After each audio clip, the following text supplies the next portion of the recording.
What's up, guys? Kimus here from Meanwhile in the Man Cave. We take a look at all things pop culture, games, toys, or anything we think is cool. And today we are taking a look at the Todd McFarlane DC Multiverse, a gold label Target exclusive WaveRider. WaveRider first appeared in the comic Armageddon 2001, #1, in May of 1991, and was created by Dan Jurgens and Archie Goodwin. In the year 2030, the world was ruled by a supervillain named Monarch, who had destroyed all metahumans. Matthew Ryder, as a child, had been saved by a hero from a collapsing building. And when he grew up, he decided to fight against the dictatorship that was Monarch. Through his research of the past, he had found out that Monarch had been a hero in the past. And in an attempt to find out what hero he had been, he volunteered for a time travel program and was the only one to end up surviving the experiments. The side effects of the success of the test was that he had merged with the time stream and actually gained a number of superpowers, including the ability to time travel, travel faster than light, and even see people's pasts and possible futures, along with a few other energy manipulating powers, including being able to make himself intangible at will and invisible. WaveRider ended up making his way back to the year 1991, where he came into contact with a number of heroes, one of them being Captain Atom. The interaction of Captain Atom's powers and his own ended up resulting in a massive tear in the space-time continuum. Unbeknownst to WaveRider, he was actually being monitored by Monarch. And when that hole in the quantum field opened, Monarch made his way into the past. After coming to the past, Monarch ends up confronting many heroes and ends up kidnapping both Dove and Hawk. Monarch ends up killing Dove in front of Hawk. Enraged, Hawk attacks Monarch and ends up killing him. And when he sees the man behind the mask, it's actually Hawk himself. The trauma of seeing Dove die in front of him ends up making Hawk embrace his destiny, and he dons the costume of Monarch and becomes Monarch himself. Later, with the help of WaveRider, Monarch is defeated, and during the chaos, WaveRider pulls a child out of the wreckage of a fallen building. Ironically, it ended up being Matthew Ryder himself as a child. Okay, first things first, let's take a look at the box. The normal Todd McFarlane fare, not much to see on the front here. Brief preview of the figure. Title of the character on the side. And a little WaveRider artwork on the back. Same thing on this side. All right, let's pop the WaveRider out of this cardboard and see what we think.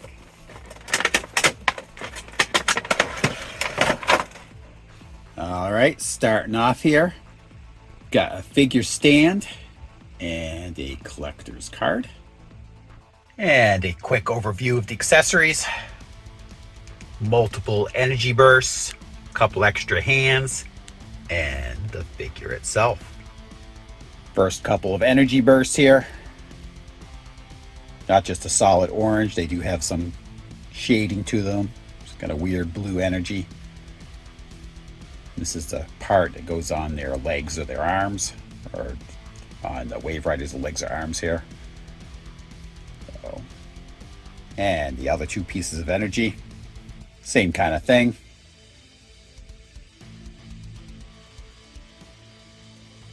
And the two extra hands, this being a left fist, and here kind of a right pointing finger. And here he is, the WaveRider. Looks pretty good. Reminds me of Fire Lord from Marvel. But I like the style of this character. It actually feels quality too. I don't know, whatever it is, the material feels nice in it. But great paint. Sculpt's nice. So, starting off with the articulation here, starting with the head. Obviously, get your left and right motion. Some tilting there as well. And for looking back and forward. At the shoulders, get your lateral movement, as well as the back and forth. You've got your double elbow joint, as well as the joint, again, like in the typical Todd McFarlane fashion, between the shoulder and the bicep. The whole shoulder joint moves really well too. It's got some movement to it there. It's nice. At the wrist, there is a hinged, I believe this is a hinged.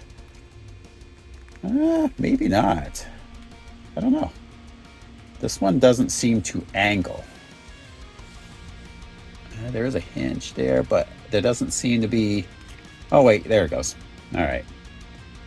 It was just a little stiff. You can angle that a bit. There's not a lot of motion because of this gauntlet he's wearing, but you can twist it as well. At his abdomen, a little bit of crunch and a little bit of lean. Not a lot on this character, so not a lot of movement there. You can twist it. It's kind of the same problem I see on a lot of that have a design here. If you use that twist, that kind of throws that line off, which I don't really like, but that's not, you know, it's not much you can do about that, I don't believe. You also have a waist joint, so do have that. At the legs, lateral movement, okay, as well as forward kick and the back. Got your knee joint, double, that is. Woo, that joint is really tight, but it does go.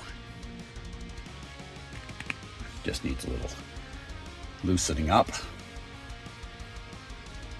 No other twisting joint there, which is a little bit unfortunate, but that's kind of typical with any of the Todd McFarlane figures.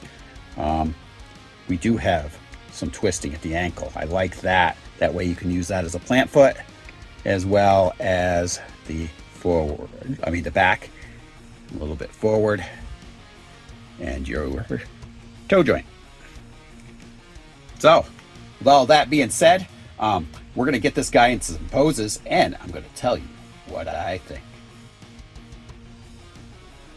All right, guys, I got him into some poses here, and I gotta say, when I first saw him in the store, I was really hemming and hawing about whether I should pick him up. But I gotta tell you, I'm very happy I picked up this figure. His articulation worked really well for me to get him into some poses that I was really satisfied with. And I gotta say, I really like the material that he's made out of compared to how some of these other figures I've been getting recently have felt. Even comparatively to some of the quote-unquote collector's edition figures. This one, to me, gives you just as many accessories, and just minus that stupid, collector's card stand that the collector's editions give you. That little, card holder doesn't really warrant the extra money that they charge for those. So I gotta say, these last few gold edition exclusives that I've gotten, to me, are a better value than the collector's editions for sure.